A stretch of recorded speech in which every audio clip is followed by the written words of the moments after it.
Oh man, now Fern can't stay up. That's crazy. Wow, about a year for Stark at this point. I like how the show keeps updating you just to make sure that you don't get too lost up in like the different time skips.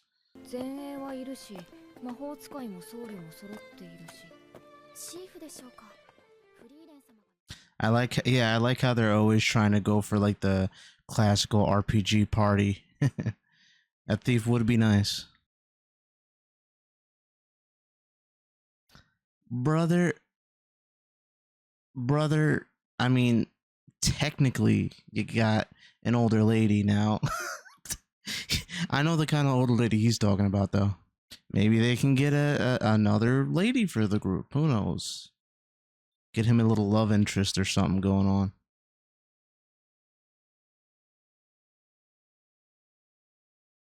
Oh.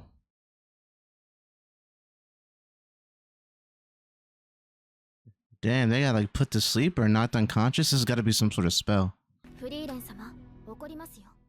She said, "Don't make me angry." And then Frieren's like, "I'm just playing." Frieren was not playing. Oh, nice. Okay. So maybe he'll be able to help this in a different way. You know, help the situation, fix it.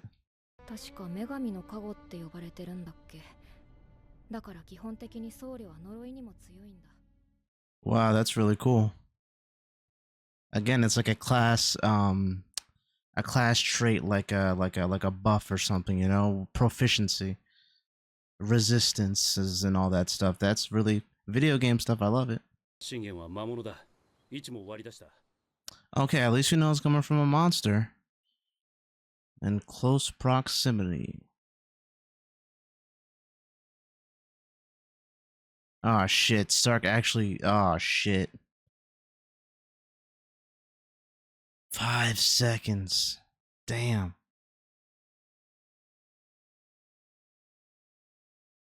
Yeah, seriously, because Fern could be the next one to fall out. Like, you never know, mid-attack, she could actually be going to take out the monster, and then, boom, you know, she just faints or drops, you know, goes to sleep. But, you know, yeah, she was like this prior to coming to the town. Like, she was, I guess she's, like, so attuned to it, maybe, that she was falling asleep like that. But the priest is human as well, right? So, won't they be... Oh, no, wait, nope. They have a resistance to curses, you know. But her eyes are closed. Yep. Literally, as she was talking, her eyes were closed. You got to do this by yourself, brother. And I hope we get a badass action scene. What the hell is that? What in the hell's paradise is that? Oh.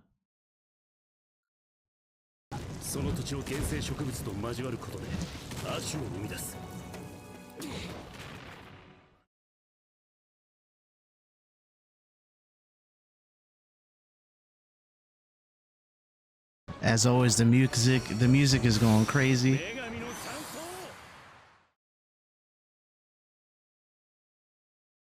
Okay, so the leaves and the petals are hard to penetrate. It's like an armor.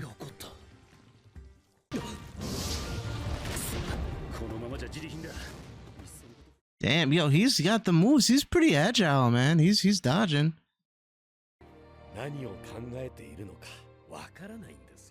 It's Hater. Ooh, got some hair. Okay, I like it. I like it. Frieren said, "Give me 5 seconds. That's all I need."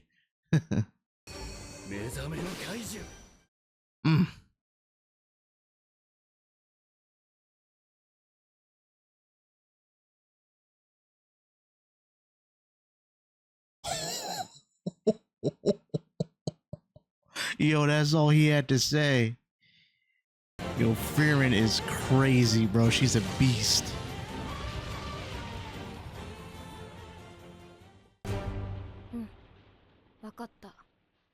Bro, that was so cool. I love that.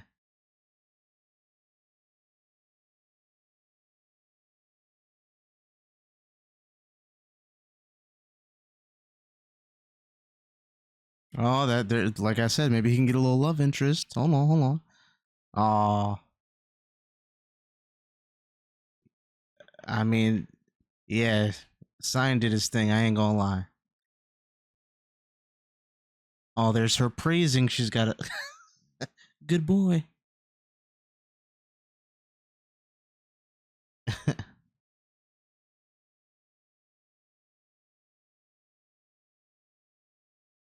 He's got a little crush. 29 years after the death of Himmelhira at the fortress city of Vorig.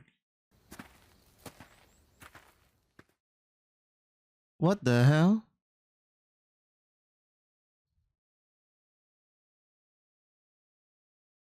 I mean, he's got red hair and red eyes, kind of, sort of, right? What's going on? Is he a member of of his people, or? バカバカしい。行くよ、シュタルク。フリーレン様。Don't show that in front of him. Frieren doesn't know any better. 中央諸国クレ地方の戦士の村だ。そうか。私の家系も元はその村の一族。 Oh, wow, okay.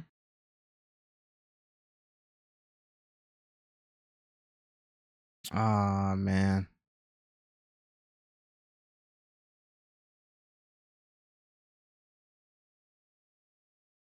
Yeah, Gobble had longer hair at that time. Looks like it, right? Looked like he was the guy in the flashback.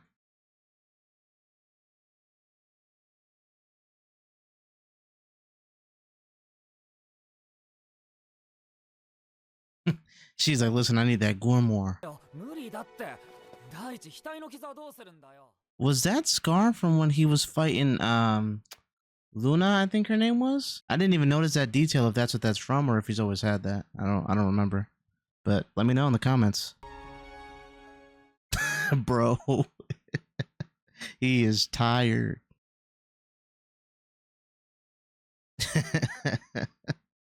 She's like, that's not the Stark I know. But she's like, dang, I kind of like that he did that to me though. 確かにあまり気分のいいものではないな。だがこれも息子の意志だ。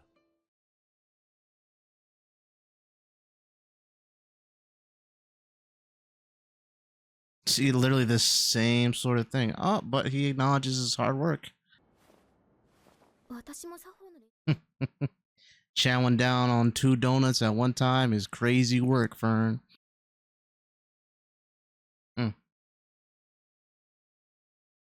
That's crazy how like everybody is included in this. Like everybody's just gotta do a part. Except for Frieren. Frieren's just reading grimoires. Fern looks really nice with that dress. Oh, this is nice. Both looking real dapper.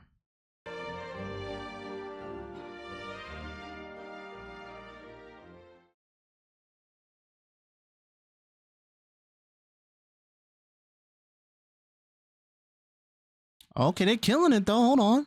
They got it. You see what he did though? I think I see what he did. Okay, now never mind. Stark noticed that Fern was like kind of like shy and like not making eye contact when he was looking her way. So then he looked away and allowed her to kind of like look at him. And now both of their eyes are met and they're both comfortable and they're both okay. You see what I noticed? I picked up on it. I saw it. I think it suits both of them very well.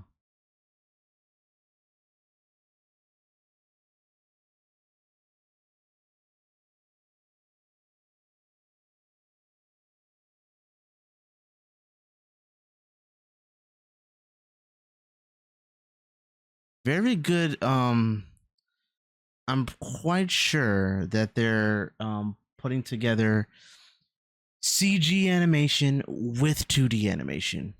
Like in this little part right here. This part where they spin and they dip, that's like most likely CG and then goes back to 2D. Right here, yep. That's what it looks like anyways. I could be wrong. 息子とは喧嘩別れだった。些細なことでの言い争いだ。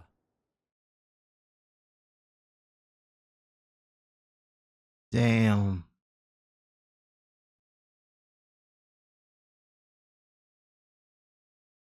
Oof, that's tough. 報酬の魔導書どれにしよう。フリーレン様、もう半日になりま Bro, she is addicted to these things, bro. He's like, please, please hurry up.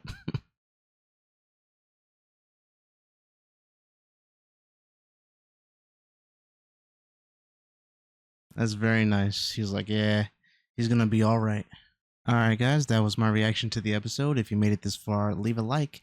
Maybe subscribe if you've been watching a few of my things, but let's talk about the episode. This is yet another episode that's interesting in a different way, though.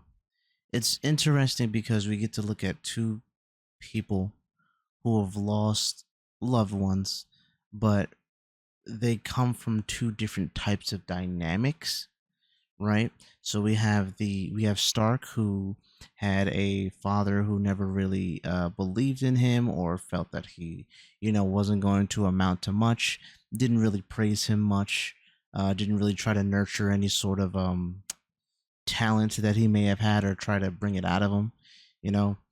His brother did that. Then you have and it was his older brother that did that, mind you. Then you have Lord Orden, right?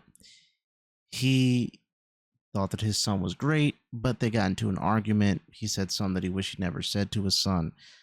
His son ended up, passing, but he treats the younger brother with a little more kindness, and he tells him all the time that he's going to be a great warrior, and it got to the son's head, right? So you've got someone who was a loving father, and he tried to do his best to love his kids. He just had a moment. One of his kids died. It is what it is. Then you have Stark, who didn't really have that, but he had a loving older brother. And I think that the whole line at the end there about him saying, "I can't replace your son," is saying, like, I can't be Stoltz. Basically, like, I can't be that for you, unfortunately. This is just like what we're at, because I'm sure he would love to have someone as strong as Stark teach and be there to help nurture his, his younger son, the soon to be heir or whatever, Mutt, right? Which is why he even opened that up by saying, "Oh, I think, you're such a powerful, warrior," right? But Stark sees kind of like the parallels and like his place in all this. And while, it may be nice, nobody is a replacement for anybody, just like he can't be a replacement for Orden's son that died. Orden can't be a replacement for Stark's father and be more of a nurturing father figure to him. It's a really interesting dynamic, and it's kind of tragic where they both, it's one of those things where they both kind of look at each other and they can kind of see, wow, okay, so this is kind of how things would be if things were different. When they look at each other, this is how my son would be. He'd still be here if things were different. And then he looks at his dad and he's like, damn, this is how it would be if if I had a different dad and I had a different kind of environment growing up, how would I be? And you see how they specifically made that distinction between Stark and Mutt, or a younger Stark rather, that Stark never got the praise, but that's part of what fueled him, where Mutt does get praise, but the father can tell that the praise gets to his head and he slacks off. So while things can be different, I think that the theme of this episode is that our past and our experiences make us who we are. And while we would like to change certain things, if we were to change certain things, it's quite possible that we wouldn't have the positives that we have and the benefits that we have. We always think, oh, what if, things could be better. But if you change certain things, you never know. Maybe things could be worse. So there's always like a give and take there. And I think that that's a great theme. And that was like the main crux of like this episode, is like kind of like showing that theme and like how things could have been, for Stark and all that. And same thing for Orden. Like, it's really, really cool. And I'm sure that they'll, be friends and, Stark will always be welcome in the kingdom, right? Now, all that being said, that fight towards the beginning against like the vine plant monster thing that was putting everybody to sleep was super cool. And we really got to see Sign put in work. We got to see a little bit of what he could do.